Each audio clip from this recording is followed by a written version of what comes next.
How have your real-life love triangles played out? None of us ended up with any of us, and a whole new set of friends had to be found. Had a thing with a guy, he proceeds to kiss best friend. I forgive them both, they proceed to make out in secret, and got to the point where he asked her to go to bed with him. They cracked and told me again. This had not been the first time something like this had happened with my friend. Needless to say, he no longer had a love interest after that, and I lost a crappy friend, which I guess is a win in the end. I've never understood the whole go after a friend's significant other thing. I once had a former boyfriend's roommate hit on me after we'd broken up, and even that felt weird and off-putting. Oh, I've got one. Dated a guy, really liked him.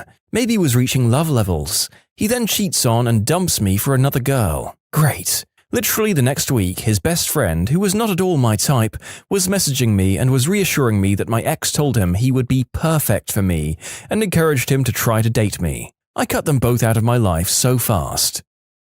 I had a friend in high school who'd always try to hit on or steal my significant others, even if she didn't like them at all. She just didn't want me getting all the attention. She even did it with new friends. Had a best friend since college who was always hawking on my boyfriends. Then I decided to switch things up and date a woman. She flirted with her too. Then I realized it wasn't just about competing. There was some strange thing she had for me, or against me. I could never figure it out. Anyway, we're not friends anymore, but we are cordial when we see each other. The female competition thing really bums me out. 3 of my friends and I all liked the same girl. They would hit on her. I instead befriended her older and very protective brother. I got the girl. Did he befriend the brother solely to win the girl? And no, he's actually a super interesting guy in his own right. A very successful entrepreneur who has worked in the most dangerous countries on earth, doing absolutely insane crap, i.e. selling helicopters in Brazil or protecting coal ships from pirates. What the frick is that dude's job title? Ron Swanson.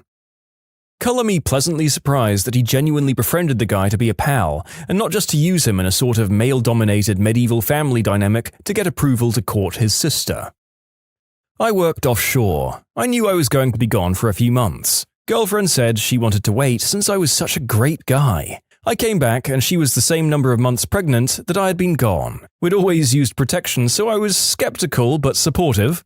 She had the kid and it was a different race than either of us. She admitted that while I'd been gone, she had had another boyfriend, then added that she was still seeing him. Acted like it was completely normal, as if it would have been crazy for her to stay alone like she'd offered to. DNA test? Not mine. Nope, the F out. Other guy goes to prison a few months later. Rumor mill says he was a mean-tempered and bullying spouse. She stalked me for decades, called my parents to find me, called my grandparents to find me. I'd see her around town and she would start following me and begging me to give her another chance. I eventually moved 700 miles away. She still calls, unlisted numbers to this day because of her. She gets the number from family or friends. Last I heard, she has 3 kids with 3 dads, never had a job, 2 of the dads in prison. I'm her one that got away. In some ways, I do feel sad for her. She's had a rough life. According to her, I was the only guy who treated her well. If she'd reciprocated, who knows? Our romance was in 1996. I got a message from her on Facebook last month. I didn't reply.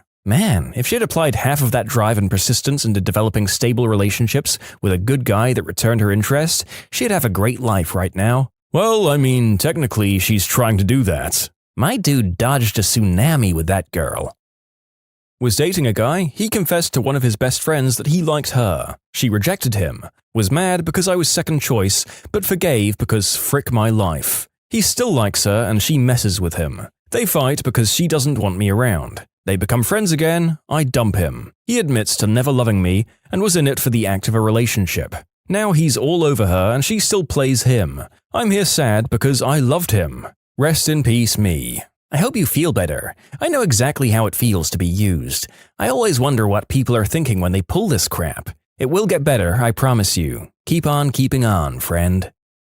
Was being manipulated by a guy 7 years older than me. He was gaslighting me and stringing me along. His girlfriend and baby mama knew about me, but stayed with him and blamed me for everything. I eventually cut him off and they got married. She messaged me on Facebook about a year ago, asking if we'd slept together while they were married. I hadn't, and she apologized for putting everything on me. It was unfair for her to do because I was so young, 19 when it started, and he was manipulating me and taking advantage of how naive I was. She explained that she had kicked him out and was beginning divorce proceedings because I wasn't the only one he cheated on her with, and he continued to cheat on her after they were married, including with her next-door neighbor. We ended up talking and laughing over what a scumbag loser he is, and laughing over the fact that we fell for his crap. I recently messaged her to ask how the divorce turned out. It's over, she came out on top, and me and her are friendly now. I was in college and I really liked this college guy in one of my classes. We instantly hit it off and became great friends. I really liked him. I was head over heels and he knew it. He was still hung up on his ex-girlfriend, but we fooled around from time to time. A guy from my high school kept asking me out and I kept turning him down. He wasn't my type, but we remained friends. All of my friends were telling me to give high school guy a chance, but I wanted college guy. I got super sick and texted college guy asking if he could take me to the hospital. He never replied, but I know he read it. So I texted high school guy and he was at my apartment in 10 minutes and even offered to pay my copay because I was flat broke at the time. I did pay him back. After that happened, college guy wouldn't talk to me for a while and like an idiot I kept going after him.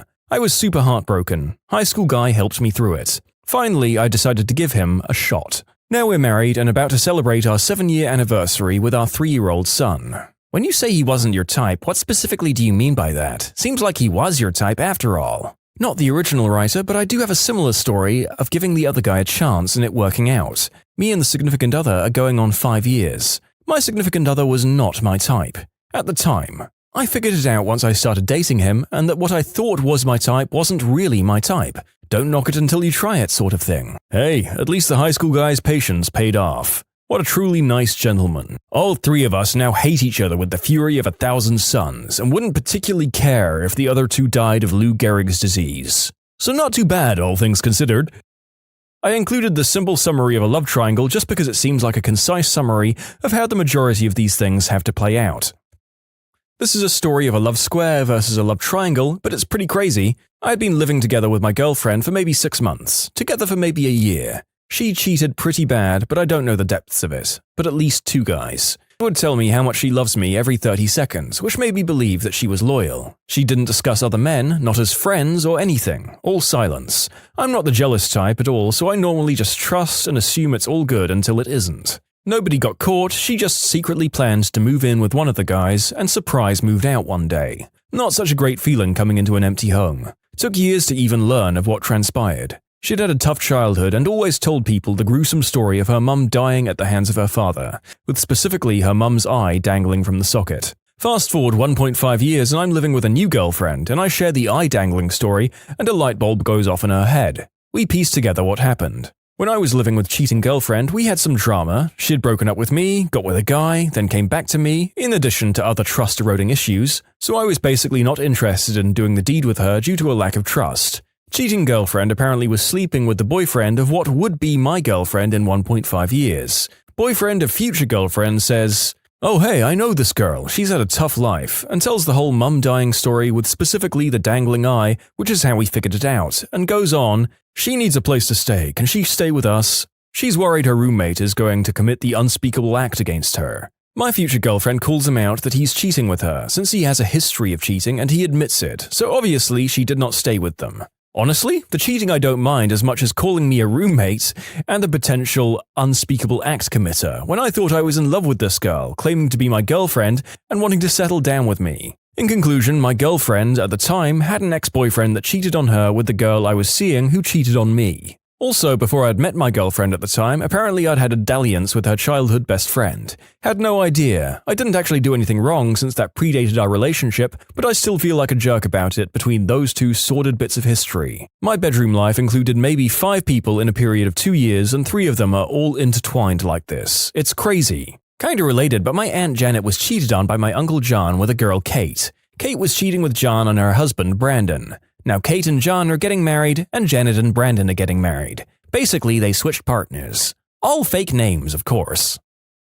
You can submit your own stories to be featured here on the channel. The story submission link is in the description below. And if you want to listen to some vibey music in the background, check out Easy Mode, also linked below, and subscribe.